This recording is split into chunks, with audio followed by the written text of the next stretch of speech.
¿Qué tal? ¿Cómo le va? Muy buenos días. Acá estamos, como de costumbre, toda la semana. Tenemos muchísimo para hablar. Estamos con Matías Carugati, que es economista en jefe de Management Fit. Lo que pasa es que Management Fit hace encuestas también. Entonces, antes de hablar de economía, vamos a hablar un poco de política. Porque me gustaría saber si tiene repercusión muchas cosas que pasan en la opinión pública. Porque, a ver, Management Fit justamente hace encuestas tratando de hacer un seguimiento de lo que piensa la gente. Entonces, una de las primeras cosas que le quiero preguntar a Matías, porque usted vio lo que está pasando ahora, ¿no? Tenemos acusaciones de un lado, qué sé yo, los Panama Papers, que el correo, qué sé yo, que acusaciones a todo trapo.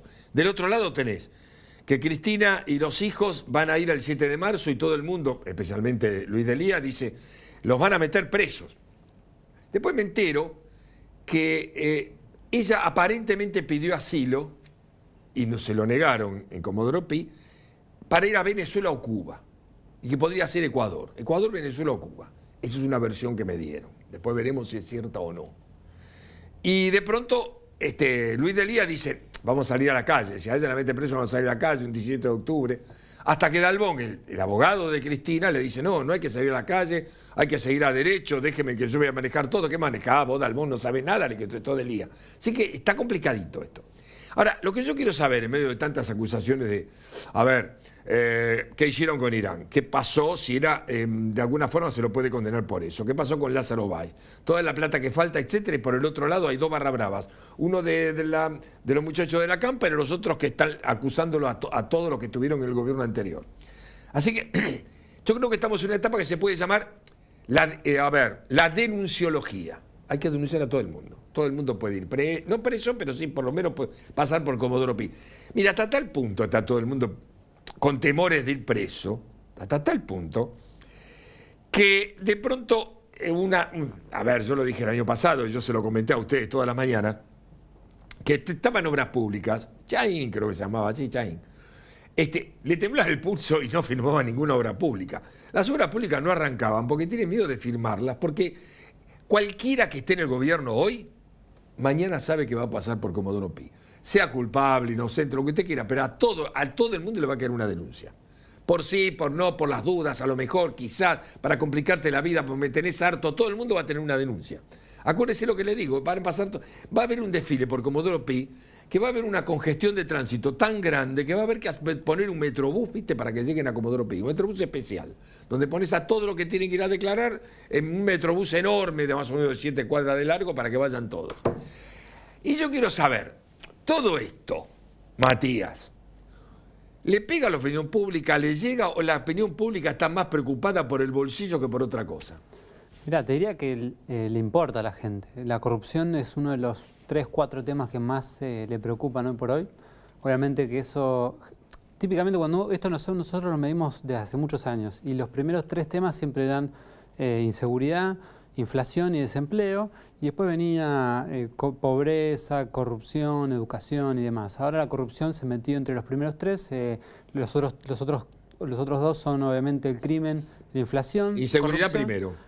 Inseguridad, inflación, corrupción y después viene desempleo. O sea que la corrupción desplazó al desempleo de la pole position. Por muy poquito, pero sí. Y ese cambio se dio justamente desde que se empezaron a conocer las denuncias de corrupción con respecto al gobierno anterior, y después se aumentó todavía más cuando empezaron acá las denuncias sobre este gobierno. Entonces, es un tema que a la gente le preocupa, sobre todo, te diría, al votante o a aquel que favorece o aprueba la gestión de Mauricio Macri, como que le pone mucho eje en la corrupción. Sí. Al que desaprueba la gestión de Macri, que por ahí podríamos decir, bueno, es más kirchnerista o más opositor, le preocupa más la parte económica, pero son esos los 2 grandes temas, la economía y la corrupción. Sí, los kirchneristas pues, generalmente te dicen, antes estábamos mejor, eso es lo que te plantean. Esta gente trajo miseria. Los de acá te dicen, ¿qué querés? Si con lo que dejaron tenían que hacer un acuerdo. Sí. El problema es que digamos, todos tienen un poquito de razón, digamos.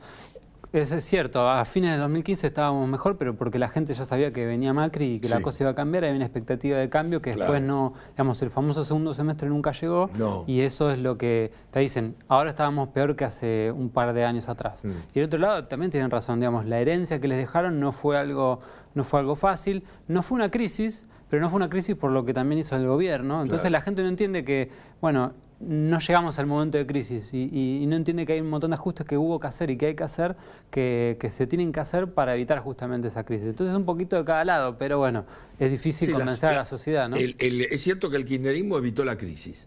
No fue el 89, no fue el 2001, la evitaron, la dejaron ahí. El que venía tenía que hacer el trabajo sucio igual. Sí, claro. Scioli o el otro tenía que hacer el trabajo sucio. Te diría que después de las elecciones de 2013 y sobre todo a partir del 2015, cuando ya se consolidaba que ya sea Macri, Massa o Scioli, la agenda económica iba a cambiar, no te digo 180 grados, pero sí bastante.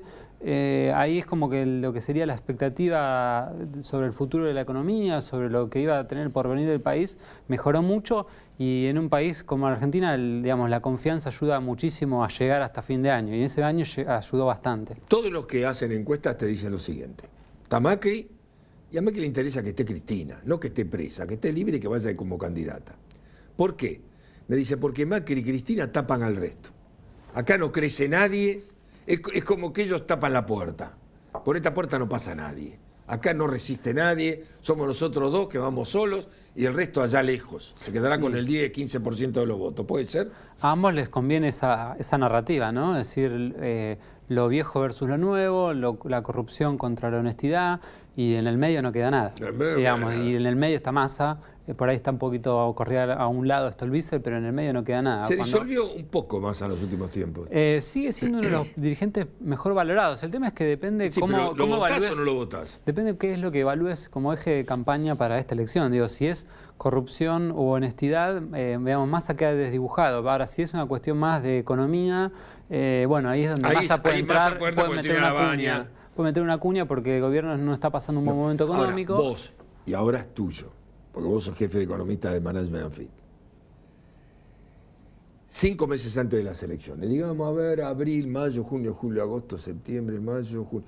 Mayo, junio, ¿empieza a repuntar la economía? ¿La están preparando como para repuntar o estos tipos están mirando al sudeste? No, si vos mirás los datos económicos, ya te diría que sobre el final del año pasado la economía empezó a recuperarse. Para mayo, junio, la expectativa en función de lo que están haciendo es que la economía llegue con un poco más de aire y que llegue bien entonada a las elecciones. Creo que si se cumple con la meta del presupuesto, que es un crecimiento de 3,5% del producto para este año, sería algo bastante bueno. Digo, ¿se va a notar en el bolsillo? Y bueno, ahí es donde entra la otra pata, ¿no? El trabajo del Banco Central para bajar la inflación. No solo necesitas hacer crecer la economía y el empleo, sino también necesitas bajar la inflación para que el salario... 40 el año pasado, 20 este año. Y yo creo que sería una muy buena noticia para... No 17 como dice el gobierno, pero el 20 va a estar.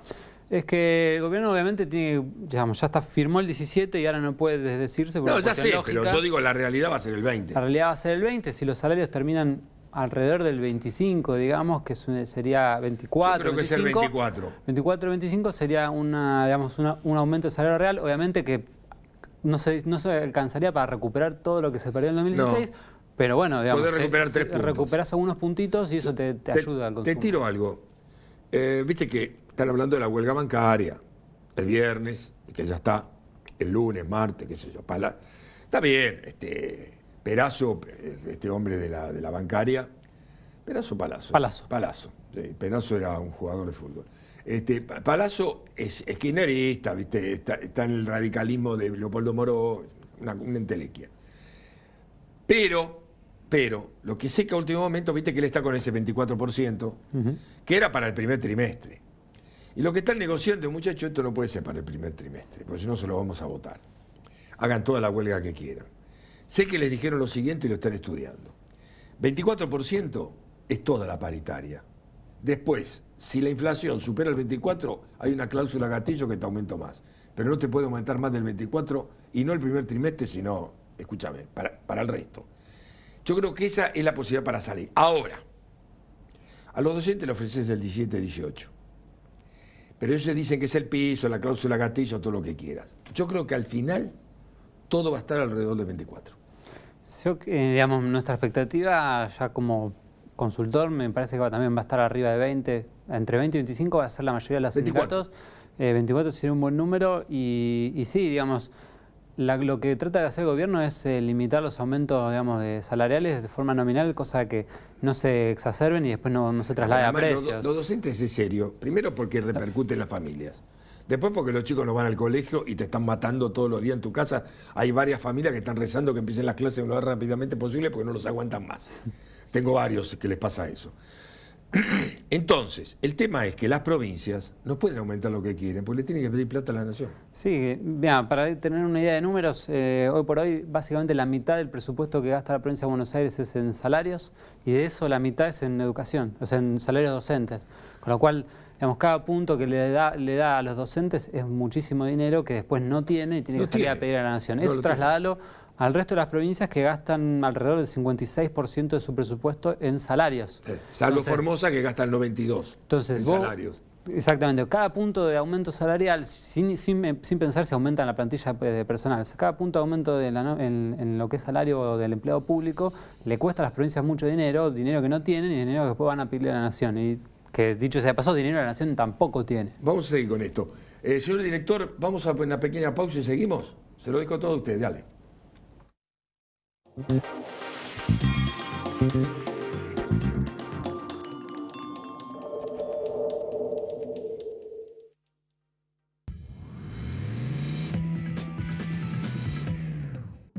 Y la pregunta que me hace todo el mundo, che, ¿a quién le va bien? Y lo digo, al campo le va bien.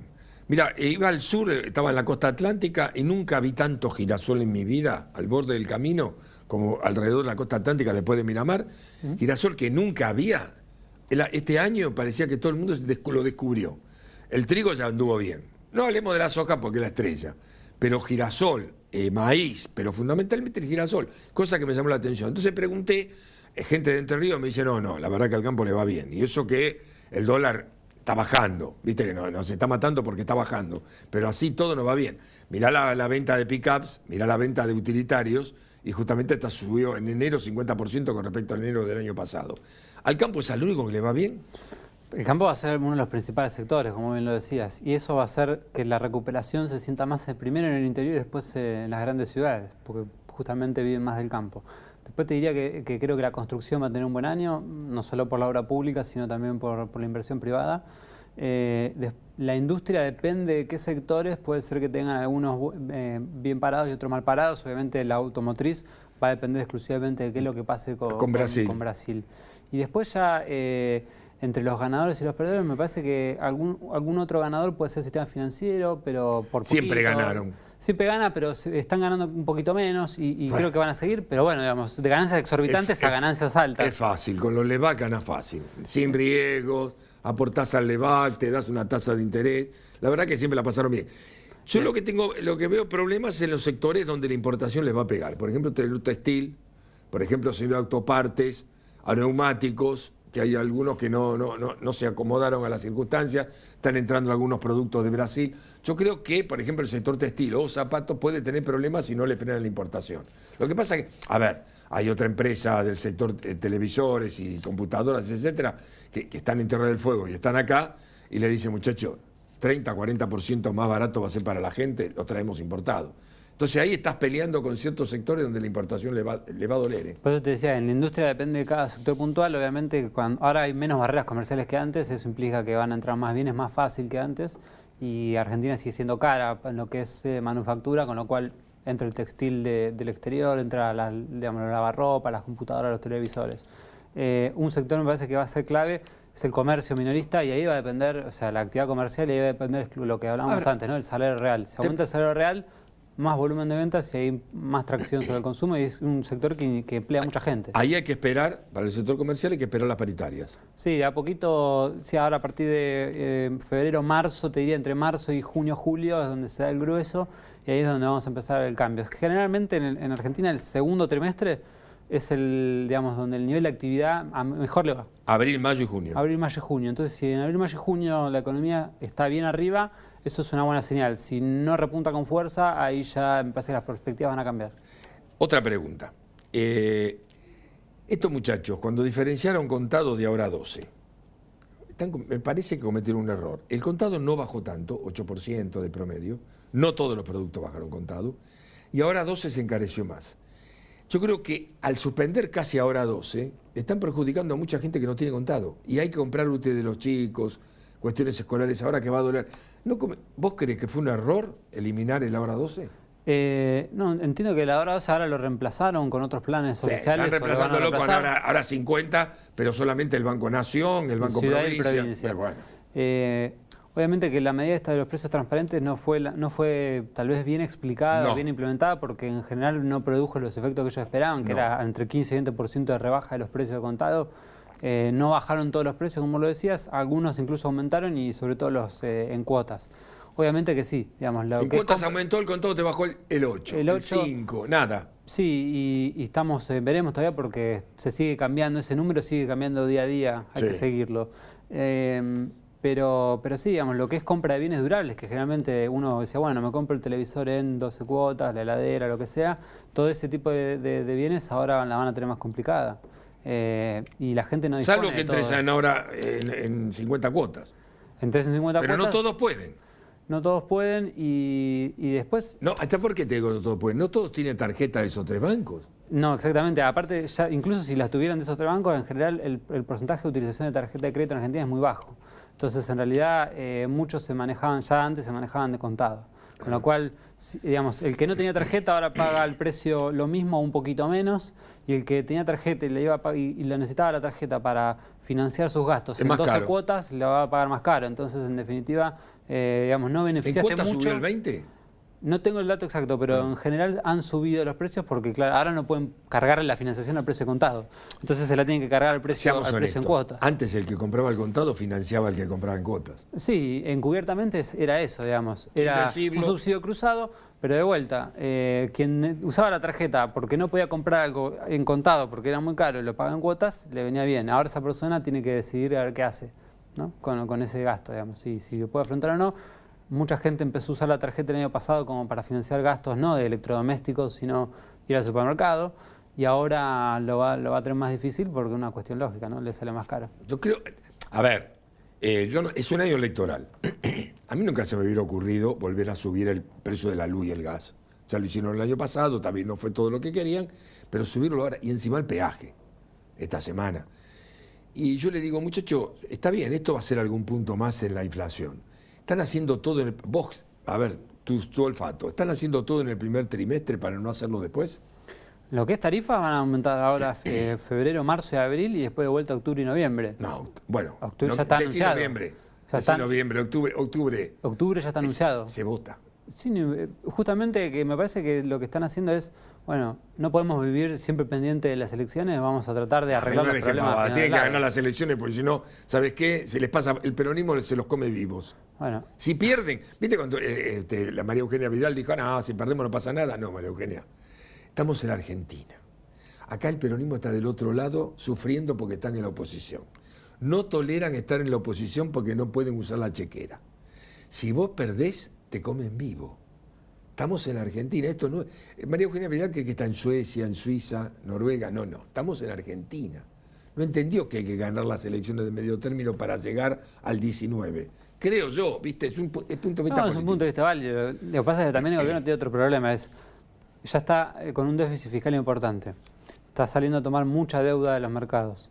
Si a eso no le sumas algún poco de esfuerzo recortando los subsidios, digamos que ya en algún punto se te va a acabar el financiamiento y ahí el problema es directamente más grave, porque en vez de financiar, por decir una manera, el ajuste en varios años, lo tenés que hacer todo junto porque nadie te presta.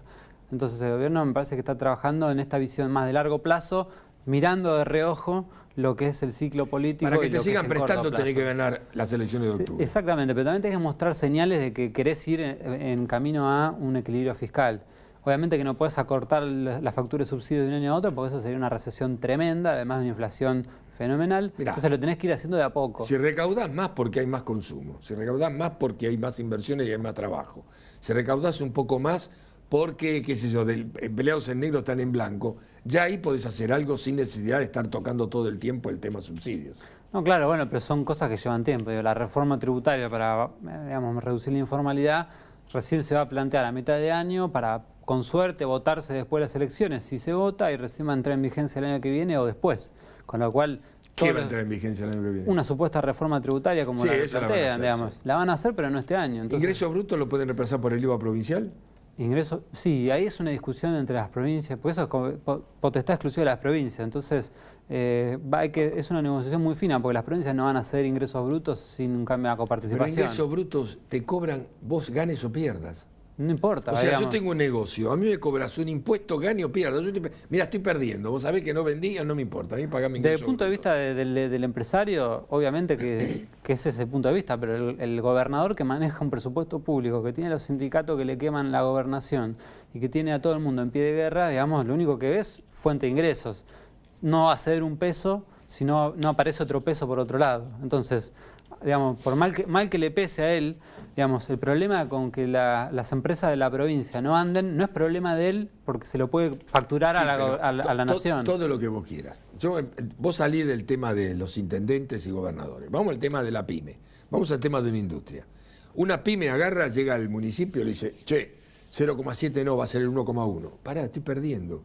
No me importa. No, ¿sabés qué? No me alcanza. ¿Y a mí qué me importa que a vos no te alcance? Si me pones el 1,1 más todos los demás impuestos, tengo que cerrar. ¿O querés que trabaje en negro? Y bueno, trabaja en negro. Entonces ahí los panaderos, los verduleros, los que venden fruta, restaurante que conozco, que te dicen, no, pagame el contado porque yo estoy eludiendo impuestos porque si no me fundo. Sí, está claro, digamos, entiendo el punto de vista y hasta te digo, lo comparto, digamos, no necesitamos más impuestos en Argentina, necesitamos menos. El tema es que nadie quiere ceder. Y por eso digo, el punto de vista de la pyme no es el mismo punto de vista que el que tiene el político, el gobernador, el intendente, el presidente, por decirlo de una manera.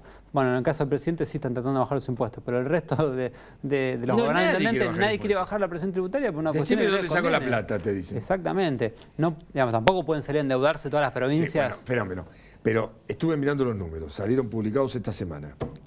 En los últimos 6 años, por cada 4 personas que entraban en el Estado, una entraba en el sector privado. ¿Esto se aguanta? Y no, claramente. Las provincias siguieron tomando gente. No, digamos, el sector público siempre funcionó como un seguro de desempleo encubierto, en el sentido de que en los años en los que la economía no crecía y no generaba puestos de trabajo privado, el Estado absorbió esa gente que ingresaba al mercado laboral para que no generara problemas políticos, sociales. Bueno, ahora estamos en el momento en que necesitamos realmente que el sector privado crezca y para eso necesitamos menos impuestos y tal vez en algunos casos mejor o menos regulación para darle un poco más de impulso a la inversión, a las exportaciones, a las empresas. Pero bueno, de vuelta, no es algo que se haga de la noche a la mañana, sino necesitas hacerlo en un proceso de largo alcance. Entiendo. Estamos en un año electoral, entonces todos van moviéndose con pie de plomo y nadie quiere ceder. Entonces están esperando que sea el otro el que mueve primero y que, digamos, no nos repercuta mucho a la situación propia. En Management Unfit, ¿hicieron alguna encuesta últimamente? Hacemos una todos los meses donde digamos, medimos los temas de siempre, aprobación de gestión, imagen y demás, los problemas sociales que comentábamos antes y un poco el apoyo al gobierno. Todavía no estamos midiendo ni candidaturas ni ese tipo de cosas porque todavía no las sabemos. No. Y todavía Pero falta. imagen, vamos a la imagen. Mira, aprobación de gestión el gobierno tenía 51% en marzo del año pasado, bajó y ahora está estable en 44% de aprobación de gestión. Alto, si vos lo comparás con el 34%. ¿Lo comparás con lo malo que fue el año pasado en materia económica? 44 es un montón. Todavía sigue siendo más del 34% que sacó Macri en las elecciones en la primera vuelta, con lo cual es como que tiene lo que lo votaron en la primera vuelta y un cachito más. ¿Imagen personal? Imagen personal, Macri hoy está la diferencia entre la positiva y la negativa está alrededor de 6 puntos arriba, es decir, más 6. Para que te des una idea, los primeros son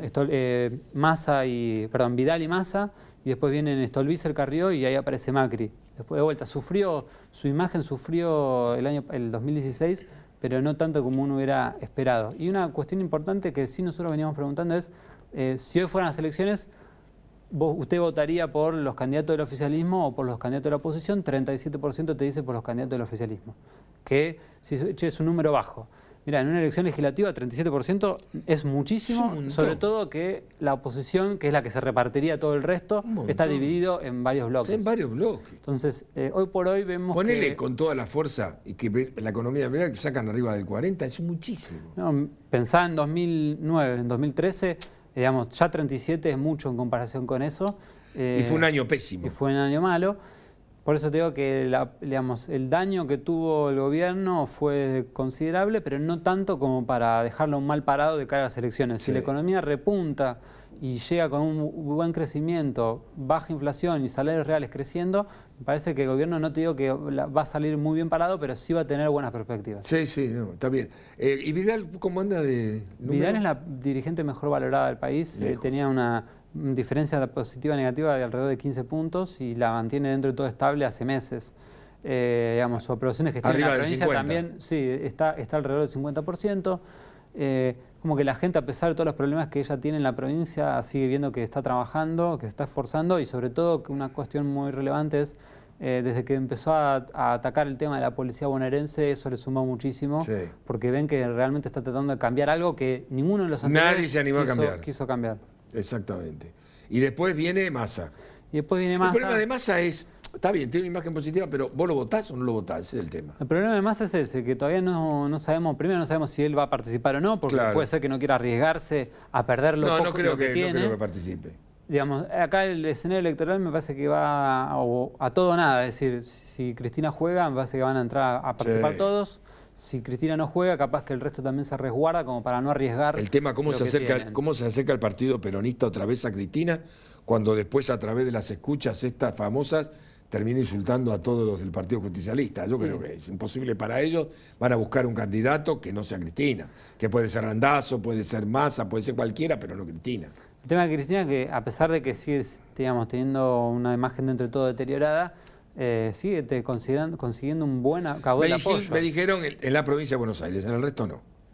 Bueno, en las otras provincias no, y en la ciudad de Buenos Aires olvídate. Pero en la provincia mantiene el 25. La provincia de Buenos Aires va a ser el campo de batalla principal, como siempre, y va a definir el resultado electoral. Entonces, que haya una dirigente que tiene el 25% ahí es muchísimo. Y ella lo que sí hay que ver si todavía mantiene es la capacidad de transferir su voto y su apoyo a alguien por si ella no quiere competir. Como pasó con Insaurralde hace un par de años, que no le fue bien, pero Insaurralde no lo conocía a nadie y terminó la elección muy bien parado a pesar de haber perdido. Matías Carughati, muchas gracias. Gracias a vos. Señor director, todo suyo.